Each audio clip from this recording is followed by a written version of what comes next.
Today I'm going to share with you a very important thing. நீங்கள் கவனமாய் கேளுங்க, கர்த்தர் உங்களோடு கூட பேசட்டும். I'm going to talk to you about the coming of the Lord and revival from the story of that 10 virgins. அந்த 10 கன்னிகைகளுடைய அந்த ஒரு சம்பவத்திலிருந்து ஆண்டவருடைய வருகையும் எழுப்புதலும் அதை குறித்து நான் பேச போகிறேன். In between the revival and the coming of the Lord there is a time frame. எழுப்புதலுக்கும் ஆண்டவருடைய வருகைக்கும் முன்பாக ஒரு கால அளவு வசனத்தில் நான் பார்க்கிறேன். In the 6th verse it says, but at the midnight there was a cry, here is the bridegroom, come out to meet him. 6வது வசனத்தில் நடுராத்திரியில் இதோ மணவாளன் வருகிறார், அவரை எதிர்கொண்டு போக ஆயத்தமாயிருங்கள் என்று ஒரு சத்தம் உண்டாயிற்று. A cry that came out. இந்த சத்தத்துக்கும் கர்த்தருடைய வருகைக்கும் முன்பாக இருக்கிற ஒரு கால அளவு. That is what I'm going to talk to you first. இந்த சம்பவத்தில் நம்ம பார்க்கும்போது அந்த சத்தம் தொனித்து விட்டது, ஆனால் கர்த்தர் இன்னும் வெளிப்படலை. There was a cry but the bridegroom didn't come yet. அந்த சத்தம் தொனிக்கிறதுக்கு முன்பாக ஒரு காலத்தை கர்த்தர் ஒவ்வொருடைய வாழ்க்கையிலும் அனுமதிக்கிறார். God is giving everyone a period of time before the cry is heard. That time period is what we are having right now. இப்பொழுது நம்ம எல்லாரும் இருக்கிற இந்த நேரம் அந்த நேரமாய் நான் பார்க்கிறேன். அந்த கால அளவு எதற்கு கொடுக்கப்பட்டது என்றால், அவர்களை ஆயத்தப்படுத்தி அவர்களை மட்டுமல்ல பிறரையும் ஆயத்தப்படுத்தக்கூடிய ஒரு தயார் நிலையில் வசனத்திலும் ஜெபத்திலும் அபிஷேகத்திலும் ஸ்டோர் பண்ணி வைக்க கர்த்தர் ஒரு பீரியட் ஆஃப் டைம் தருகிறார். God is giving us a period of time to store, to prepare ourselves, and not only ourselves but also to store. But Bible says, but they took oil in vessels. They stored oil in vessels. அவர்கள் அந்த நேர அளவை உபயோகப்படுத்தி அபிஷேகத்தையும் வார்த்தையும் ஜெபத்தையும் அவர்கள் தன்னுடைய பாத்திரங்களில் store பண்ணி வைக்கிறார்கள். Why should we prepare and store? ஏன் நாம் தயார்படுத்தி வைக்க வேண்டும்? First thing that I wanted to tell is, this period of time God has given in everyone's life is to prepare and store. Not only to prepare but also to store. இந்த கால அளவு ஆண்டவர் உலகம் முழுவதும் இருக்கிற தேவனுடைய பிள்ளைகளுக்கு கர்த்தர் தந்திருப்பதற்கு காரணம், அவர்கள் தன்னை தயார்படுத்தி கொண்டு அவர்கள் தன்னுடைய பாத்திரங்களை நிறைத்து வைக்க. ஏதோ நம்ம பட்டணத்தில் மட்டுமல்ல, உலகம் முழுவதும் இருக்கிற கர்த்தருடைய பிள்ளைகளுக்கு இந்த நிமிடங்களை கர்த்தர் தந்திருக்கிறார். The second thing that I wanted to talk to you now, between the cry and between the coming of the bridegroom there is a time period. மணவாளன் வருகிறார் என்ற சத்த துணித்த அந்த நிமிடத்துக்கும் மணவாளன் வெளிப்பட்ட அந்த நிமிடத்துக்கும் நடுவில் இருக்கிற ஒரு கால அளவை நான் பார்க்கிறேன். இந்த கால அளவில் புத்தி இல்லாத கன்னிகைகள் போய் புத்தி உள்ள கன்னிகைகள்கிட்ட கேட்குறாங்க, சத்தத்தை நாங்கள் கேட்டுட்டோம், கொஞ்சம் எண்ணெயை கொடுங்கன்னு சொல்லி கேட்கிறார்கள்.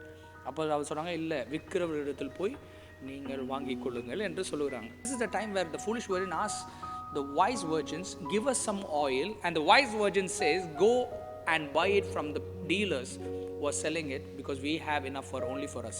இந்த புத்தியில்லாத கன்னிகைகள் அவர்கள் எண்ணெயை வாங்கும்படியாக போகிறார். ஆனால் இன்னும் மணவாளன் வெளிப்படவில்லை. சத்தம் தொனித்தது, ஆனால் மணவாளன் வெளிப்படவில்லை.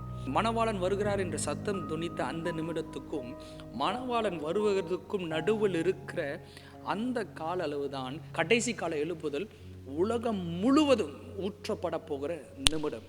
This time between the cry and the bridegroom being revealed is the time where the end time revival is going to be poured out on all flesh all over the world. இப்பொழுது நாம் புரிந்து கொள்ள வேண்டிய ஒரு முக்கியமான ஒரு காரியம், இந்த தயார்படுத்தி கொள்கிற அந்த நேரம் முடிந்த உடனே அங்கே ஒரு எழுப்புதல் ஊற்றப்பட போகிறது. அந்த எழுப்புதல் ஊற்றப்பட்டதுக்கு பின்பாக கர்த்தருடைய வருகை இருக்கும்.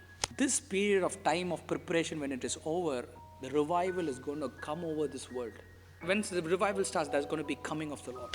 மூன்றாவது காரியம் நான் சொல்ல வேண்டிய காரியம், எண்ணெய் ஜெபத்தை குறிக்கிறது, எண்ணெய் அபிஷேகத்தை குறிக்கிறது, எண்ணெய் வசனத்தை குறிக்கிறது. ஆனால் இந்த பகுதியில் இந்த புத்தி இல்லாத கன்னிகைகள் அவர்கள் வாங்கி கொள்ளும்படியாக போகிறார்கள். எதை வாங்க போகிறாங்கன்னா, அவர்கள் கர்த்தருடைய வார்த்தைகளை சத்தியத்தை தெரிந்து கொள்ளும்படியாக இன்னும் அதிகமாய் அபிஷேகத்தை பெற்றுக்கொள்ளும்படியாக போகிறார்கள். ஆனால் வருவதற்கு முன்பாக கர்த்தர் வந்து விடுகிறார். These foolish virgins who are going to buy the truth about God, the knowledge about God, God's word, sound of coming was announced. You know, the time period they are going to prepare themselves now. But when they went, the coming of the Lord came in.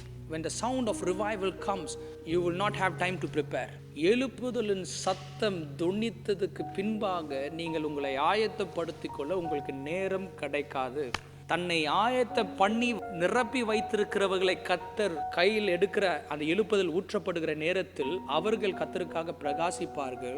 ஆனால் கத்தர் கொடுத்த நேரத்தை வீணடைத்து விட்டு எழுப்புதல் வந்ததுக்கு பின்பாக நானும் அதில் பங்கு பெற வேண்டும் என்று அப்பொழுது தன்னை தயார்படுத்தி போகிறவர்கள் தயார்படுத்திக் கொள்வதற்கு முன்பாக கத்தர் வருவதை நாம் பார்க்கிறோம். We can see before this foolish virgin's return, the coming of the Lord is there. What do I want to say? Prepare yourself in these days which God has given in your hands. இந்த கால அளவில் கத்தர் உங்களுக்கு தந்திருக்கிற இந்த நேரத்தில் உங்களை நீங்கள் ஆயத்தப்படுத்திக் கொள்ளுங்கள். உங்களை மட்டுமல்ல, பிறருக்கு நீங்கள் கத்தருடைய வெளிச்சத்தை தரும்படியாக இப்பொழுது பிறரை ஆயத்தப்படுத்த உங்களை நிரப்பிக் கொள்ளுங்கள். Prepare and store. The third thing that I want to tell you, why should those virgins trim the lamps?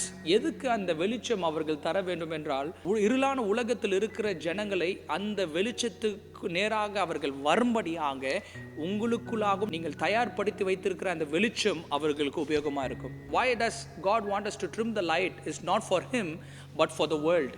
அந்த வெளிச்சம் உண்டாகிறது அவருக்கு அல்ல, இந்த உலகத்தில் இருக்கிற ஜனங்கள் அவரை காணும்படியாக நம்மளுடைய வாழ்க்கை ஒரு வெளிச்சமாய் மாறும்படியாக கர்த்தர் வாஞ்சிக்கிறார். God desires. Now you are prepared, now you are shining for the Lord and God is coming. போனவர்கள் மீண்டும் வருவதற்கு முன்பாக ஆண்டவருடைய வருகை வந்து விட்டது. Before the foolish virgins, before they come, the coming of the Lord is over. As they say, Lord, Lord, please open up the doors of heaven. ஆண்டவரே எங்களுக்கு ஒரு விசை கூட இறங்கும் என்று அவர்கள் கதறுகிறதை பார்க்கிறோம். ஆனால் ஆண்டவர் ஒரு வார்த்தை சொல்கிறார், I don't know you. எனக்கு உன்னை தெரியாது. If someone has to know a person, there are two-way communication. ஒருவருக்கு இன்னொருவரை அறிந்து கொள்ள ரெண்டு வகையான தொடர்பு இருக்க வேண்டும். ஒன்று, நாம் அவரோடு கூட பேசுவது. For me to talk with him, that is through prayer. நாம் அவரோடு கூட பேசுவது ஜெபம். ஆனால் அது மட்டும் போதாது. நான் ஒருத்தர்கிட்ட பேசுறேன்னா அவர் என்னை அறிந்து கொள்ள, அவர் என்னை புரிந்து கொள்ள, அவர் என்னோடு கூட பேச வேண்டும். For the other person to understand me, just one side communication of me is not enough, but the other person should talk to me. ஜெபம் என்பது நாம் அவரோடு கூட பேசுவது, கர்த்தருடைய வசனத்தை தியானிப்பது, அவர் நம்மளோடு கூட பேசுவது. Prayer is we talking to him and meditating God's word is he talking to us. Two-way communication is needed for God to know you. ஆண்டவர் நம்மளை அறிந்திருக்க இந்த ரெண்டு தொடர்பும் அவசியம். ஜெபத்திலும் கர்த்தருடைய வார்த்தையிலும் கர்த்தருடைய வசனத்தை நீங்கள் தியானிப்பதிலும் உங்களை தயார்படுத்திக் கொள்ள வேண்டும். அவர்களை கர்த்தர் அறிந்திருக்கிறார். ஸோ இந்த 4 காரியங்களை நான் சொல்லுகிறேன். வரப்போகிற அந்த எழுப்புதலுக்கு தன்னை ஆயத்தப்படுத்திக் கொள்வதாக உலகம் முழுவதற்கு தன்னுடைய பிள்ளைகளுக்கு இந்த நேரம் தரப்பட்டிருக்கிறது.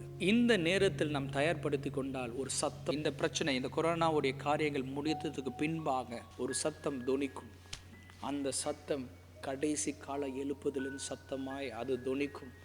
அந்த சத்தம் தொனித்து பின்பாக ஒரு கால அளவு இருக்கும். அது நம் எழுப்புதல் இந்த தேசத்தையும் உலகத்தையும் கர்த்தருக்காக ஆயத்தப்படுத்தக்கூடிய ஒரு நேரமாய் காணப்படும். நம் ஆயத்தம் உள்ளவர்களாய் இந்த நேரத்தை பிரயோஜனம் உள்ளவர்களாய் மாற்றிக்கொள்வோம். This time has been given by God for all his children all over the world. At the same time, God has given us this time. Let us prepare ourselves, because there's going to be a sound of revival, a cry of revival that is going to come.